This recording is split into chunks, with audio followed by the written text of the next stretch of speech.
Azvisisina kumira mushe. Ndasangana nechiprofita chiri kutyisa panapa, chiprofita chandiri kuona chiri kutaurwa pamusoro peZimbabwe nedzimwe nyika dzakakomberedza. Chiri kubva kuna Prophet Obey Chafamukanaire, uyo anongozikanwa nekurova chiprofita kazhinji zhinji nangu mazira angu ndikamunzwa akutaura nyaya dzekufafa kwevanhu, ndobva ndaziva kuti zvinowanzoitika. Because ipapo hapotsi, dzimwe angangopotswa asi apa handisati ndakamboona achipotsa apa. So ari kuti resting shortly thread, a Zimbabwean ambassador to be flown back in a casket.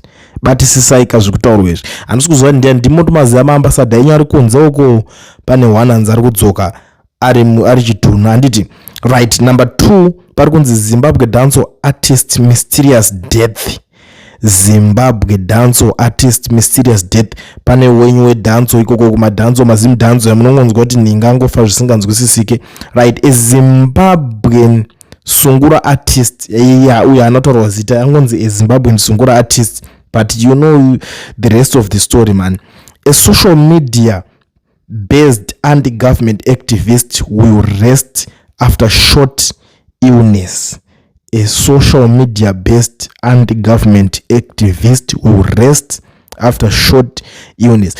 Andichaziva hangu kuti ndanani vasara pashort ma-activist acho ipapa vasara vacho ma-anti-government activist, because vataitoziva vachinji vacho vakapera kufa. Ameno, let's see, tinozoona zvichapera sei ende tichaziva kuti ndiani zvedu nekufamba kwenguva.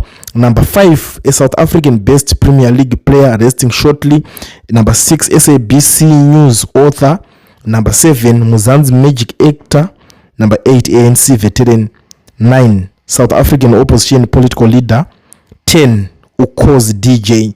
Ndo mamirira akaita chiprofita chacho chiri kurohwana Obey Chafamukanaire. So it's always important kuti tisangojambireka zvinhu izvi. Ndizvi kuzonzwa kuti ndingazodaisoka tida kuti takaitaurawo nyaya iyoyo. Saka thank goodness kuti tatopfura nepo tatozivisana zvinhu zvacho zvinongonokwanisa kuzoitika pamberi papapa. Asi parinzi activist apa achafa apa. Pandomera kuti ndiani, nokuti ndenda kuti nditogara ndatotaura nemunhu wacho nditomudedza kuinterview tozoratidza hama dzake andi ningi takataura naye zvakati gore riya ningi takazodai. So it's always good, man. But kuti ngaita sei, this is the situation iri panapa chiprofita chiri kudzikiswa. But regedzai timboti turu timonzwa kuti zvakamira sei panapa. Kuleni long time pakadii vakomana inzwaika vanhu vekuZimbabwe. Nyika yedu yaita dambudziko guru nekuti nyika yedu yakatongwa nemadhomu. Sinzo varume muchikura muchirarama, ndeipi nyika yakambotongwa kana kuti iri kutongwa sematongerwo ari kuitwa Zimbabwe naMnangagwa? Mnangagwa haadhiservi kumuti president. Mnangagwa haadhiservi kumuti Dr. Mnangagwa. Anongodhiserva kunzi Mnangagwa, zvopera zvakadaro. Munhu rudzii, inyika rudzii, ipresident rudzii kana muchiti president asina moyo, anongoramba achidzinga chete, achidzinga nekwasingakwani, achingodzinga vanhu mabasa, achiita zvaanoda. Varume regai tikuudzei, chinhu chavo chavarurwa nacho chimukaona chanzi chapasa.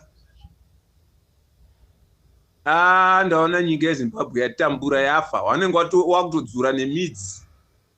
Because apa vanenge wakutouraya vanhu kutarikidza zvawaita. Wotsikana wachiri kumbouraya izvezvi wasati watora masimba awarida kutora. Chii chichazoitika at the end? Wese varimo muparamendi memeya wakabvoterwa nevanhu vakarwa hondo wachadzingwa wose, osara iye faka wana tagwire wake wana Chivhayo. Rimwe guku raunde rese riri kudzingwa iri hamuna munhu acharamba ari muZANU-PF. Muparamendi meme hamuna acharamba arimo. Wese wekwana Chabangu neweZANU-PF wacho ma-MPs nemakanzera wachadzingwa. Saka vanhu vari muparamende ngavachenjere, ngavavhurike brain. So handiti ndonzwa urombo nemaovheti akaenda kunosapota KB3 wakatoda chimeeting nakuda tagwire. Inini hangu I'm not sure kuti maovheti yaita yakanzwa akarwa hondo akapotswa nemabara ane mawanga ekumarwa kana nemiti achimhanya kutiza kuti nyika inoinzi Zimbabwe iwe nefreedom. Haangatsigiri zvinhu zvisina basa. Kana vari kuimbiswa dzimota dzimba mataito dzidzi wachazvitorerwa futi. ZANU-PF ndo zvairi Mnangagwa, haana moyo, haana tsitsi. Tarisai vakomana Chiwenga, vanhu vazhinji havana kumuziva.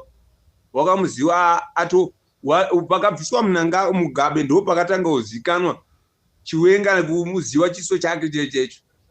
Enga asina nguva nezvinhu zvisina basa. Tarisai pamashure panguva yaMugabe painchi gavhena ari gono chii chakaitika nemadzimari aya. Nhasi Mnangagwa ari kuita mashura. Kabineti yaZANU-PF yatongwa nemadhomu. Haungatori vanhu vasingatozive kana nezveZANU-PF, vasingazivi nezvehondo kuti yakarwiwa sei. Chivhayo ndikunzwei, ndiwanzwa vanhu vanotanya yechivhayo. Seviki wekumatoireti uye haasi mupostori yayo. Wikine haana mati. Vakomana, munhu akakwana anonamata. Haungatori nguva yekuti unotora mari mota kunopa munhu afirwa the whole family, wotoenda wakaisa mabharumu. Satani satanism isatanism vari kusimbisa. Chibaba chesatanism chacho ndo Mnangagwa. Chenjerai vakomana vanaZimbabwe, ngatiitei action ndo yakudiwa. Zvese izvi guys, kutaura tingataure but pakudiwa action. Magukukumbu wese abude muofisi ati takuda new leader. Vakomana, takudawo new leader. So far tine mutongi, hatina leader. Saka tinoda leader anolida nyika yedu. Ndo wetakuda nawo, anotungamirira kwete anotonga. Ndatenda zvangu ndombogumirai.